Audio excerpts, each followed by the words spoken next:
yakunu illa fi khairin. Menetap pada sesuatu mengandung makna i'tikaf secara lughawi atau secara bahasa jikalau di dalamnya itu ada kebaikan.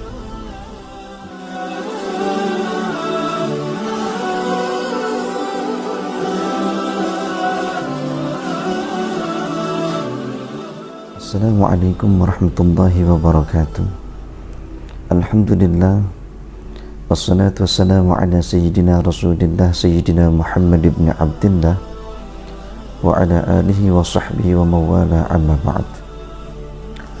Saudara-saudaraku yang dimuliakan Allah Subhanahu wa ta'ala, berbicara tentang mas'alatul i'tikaf, i'tikaf mengandung pengertian secara etimologi atau bahasa atau secara lughawi, luzumu syai'in walau syarran, menetap pada sesuatu walaupun di dalam keburukan.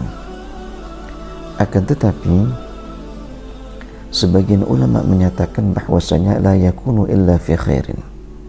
Menetap pada sesuatu mengandung makna i'tikaf secara lughawi atau secara bahasa jikalau di dalamnya itu ada kebaikan. Jikalau tidak ada kebaikan atau bahkan keburukan di dalamnya, maka menetap pada sesuatu itu tidak bisa diartikan sebagai makna lughawi. Nah, secara syar'i yang dikatakan i'tikaf adalah mukthul makhsus li syakhsin makhsusin fi makanin makhsus biniyatin makhsusah. Ada beberapa kait yang mengikat tentang pelaksanaan i'tikaf tersebut. Dikatakan bahwasanya i'tikaf itu adalah mukthul makhsus, menetap yang dikhususkan. Artinya bukan seseorang sekedar dia menetap, akan tetapi seseorang bisa mendapatkan pahala i'tikaf dan menghidupkan sunnah yang diajarkan oleh Rasulullah sallallahu alaihi wasallam tersebut. Akan tetapi disyaratkan di dalamnya itu ada beberapa syarat-syarat yang harus dipenuhi. Makanya dikatakan mukthul makhsus li syakhsin makhsus, bagi orang yang dikhususkan. Artinya adalah i'tikaf tidak bisa dilaksanakan oleh sembarang orang yang tidak memenuhi persyaratan, dan tidak semua orang bisa melaksanakan i'tikaf, terutama mereka-mereka yang tidak memenuhi persyaratan untuk bisa melaksanakan i'tikaf di dalamnya. Yang ketiga, kait yang ketiga adalah fi makanin makhsus, di tempat yang dikhususkan. Artinya tidak semua tempat bisa dilaksanakan i'tikaf di dalamnya. Tempat-tempat yang memenuhi persyaratan yang baru sah untuk bisa melaksanakan i'tikaf di dalamnya. Yang terakhir, biniyatin makhsusatin, dengan niat yang dikhususkan. I'tikaf menetap pada sesuatu tempat bisa dikatakan i'tikaf jikalau ia menyebutkan niat ketika ia melaksanakannya. Nah, i'tikaf ini adalah merupakan sunnah yang diajarkan oleh baginda Rasulullah SAW kepada kita, yang sebenarnya kesunahan melaksanakan i'tikaf itu tidak dikhususkan hanya pada bulan suci Ramadan. Di bulan-bulan yang lainnya, bahkan setiap saat kita bisa melaksanakan i'tikaf dan mendapatkan pahala sunnatul i'tikaf ketika kita menetap di dalam masjid dengan persyaratan-persyaratan yang akan disebutkan nanti. Nah, kesunahan i'tikaf ini walaupun berlaku pada setiap saat bisa dilaksanakan i'tikaf, akan tetapi baginda Rasulullah SAW sangat menganjurkan untuk melaksanakan i'tikaf di bulan suci Ramadan, terutama di 10 terakhir di bulan suci Ramadan, seperti kita pada saat sekarang ini, di mana kita berada di 10 terakhir di bulan suci Ramadan.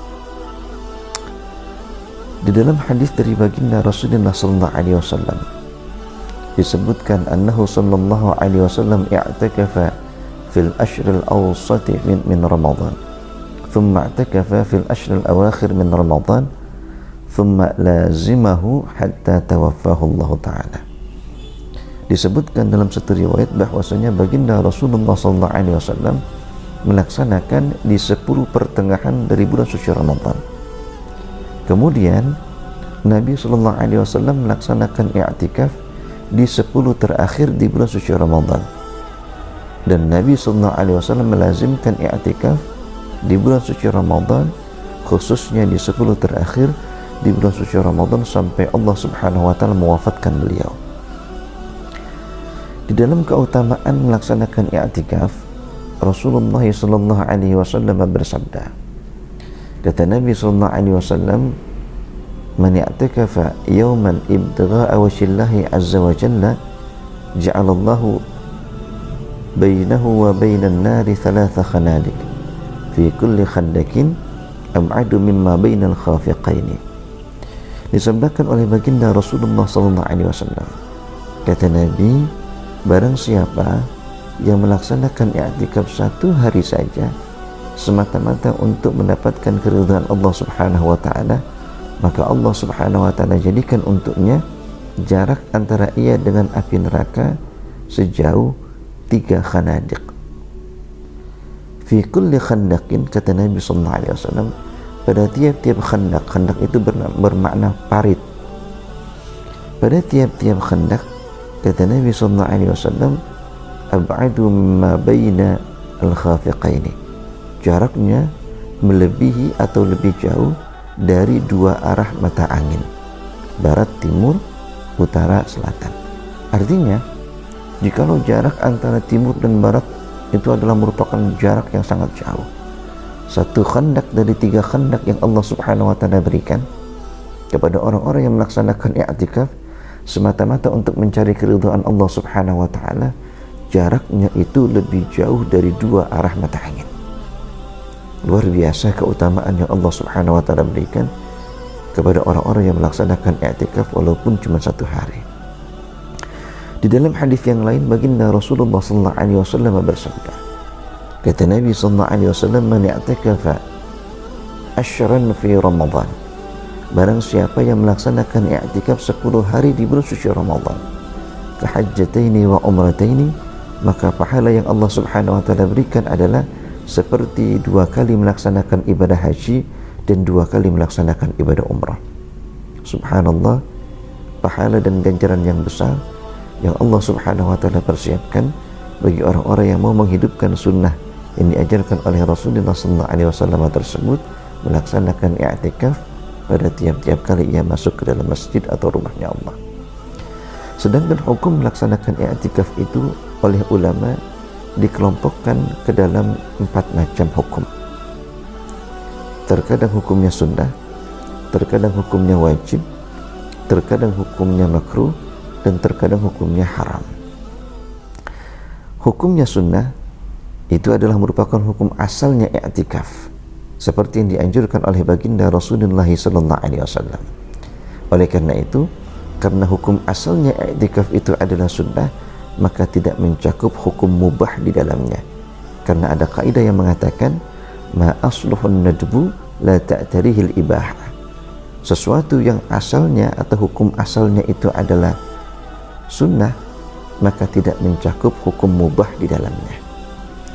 Kemudian i'tikaf hukumnya menjadi wajib. Kapan? Apabila ia menadzarkannya. Seseorang yang menadzarkan untuk melaksanakan i'tikaf, maka hukum i'tikafnya itu menjadi wajib. Seperti apa misalnya? Seperti ketika seseorang mengatakan, nadzartu an a'takifa fi hadzal masjid muddata iqamati fihi lillahi ta'ala. Seperti seseorang yang mengucapkan, saya bernadzar untuk melaksanakan i'tikaf di dalam masjid ini selama saya berada di dalamnya karena Allah Ta'ala.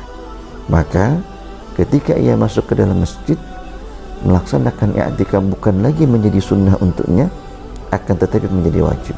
Maka dia harus berniat, nawaitul i'tikaf al-manzura fi hadzal masjid muddata iqamati fihi lillahi ta'ala. Saya niat melaksanakan i'tikaf yang dinadzarkan di dalam masjid ini selama saya berada di dalamnya karena Allah Ta'ala. Jadi i'tikaf yang asalnya sunnah bisa menjadi wajib jikalau dinadzarkan atau dikaulkan dalam bahasa kita.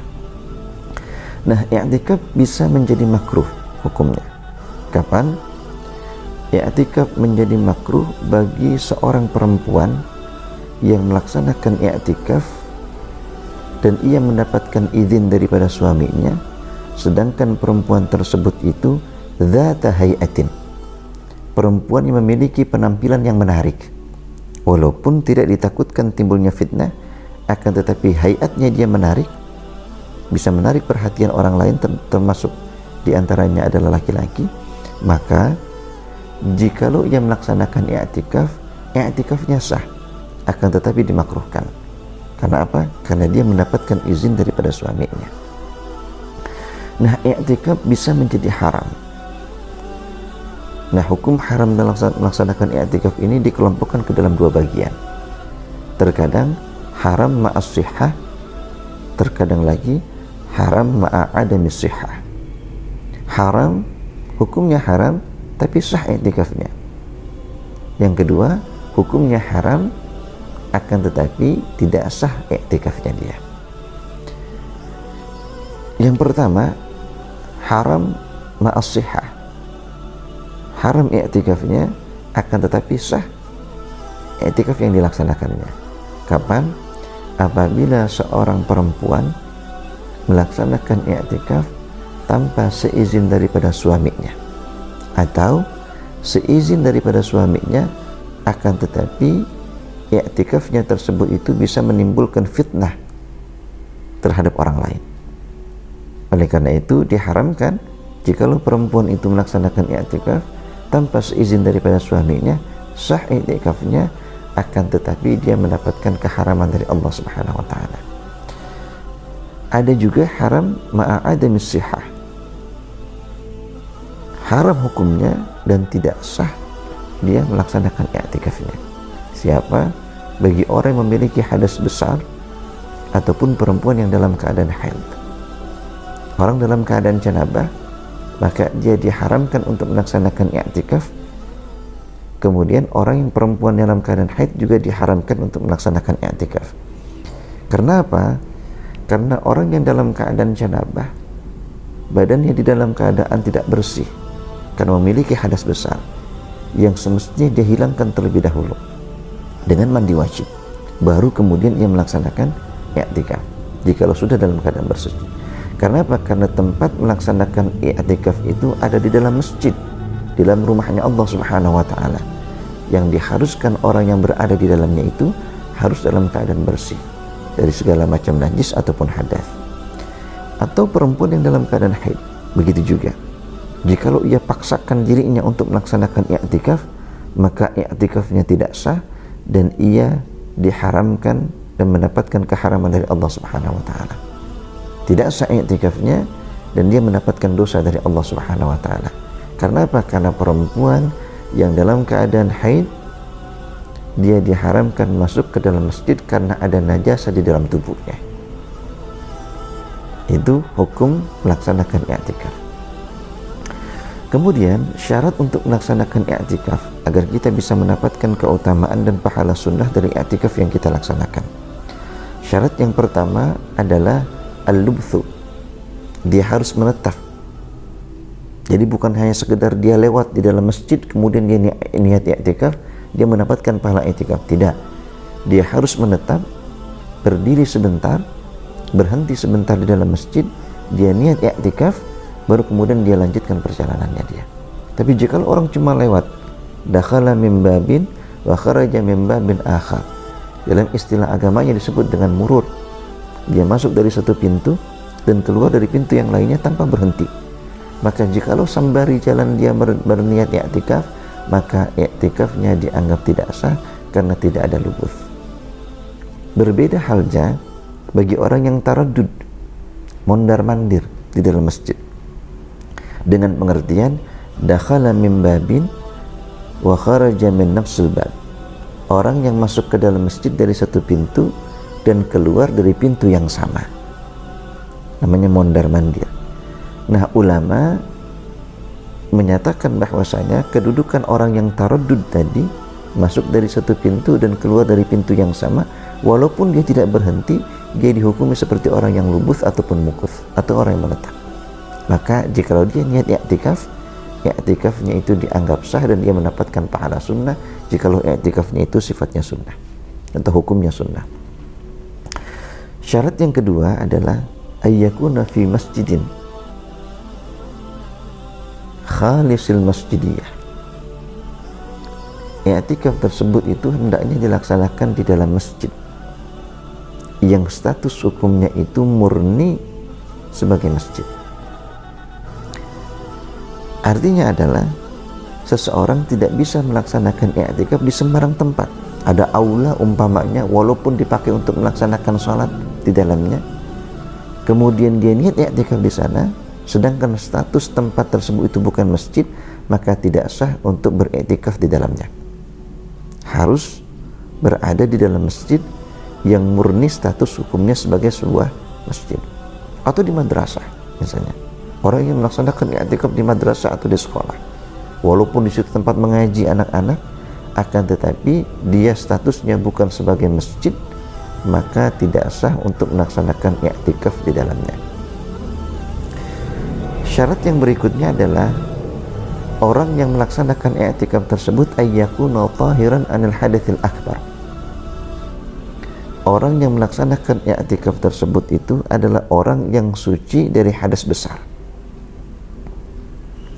Artinya orang yang dalam keadaan janabah ataupun perempuan yang dalam keadaan haid, sekalipun dia niatkan untuk melaksanakan i'tikaf, sekalipun lama dia menetapnya di dalam masjid, tetap i'tikafnya tersebut itu dianggap tidak sah karena dia tidak dalam keadaan bersuci, suci daripada hadas besar.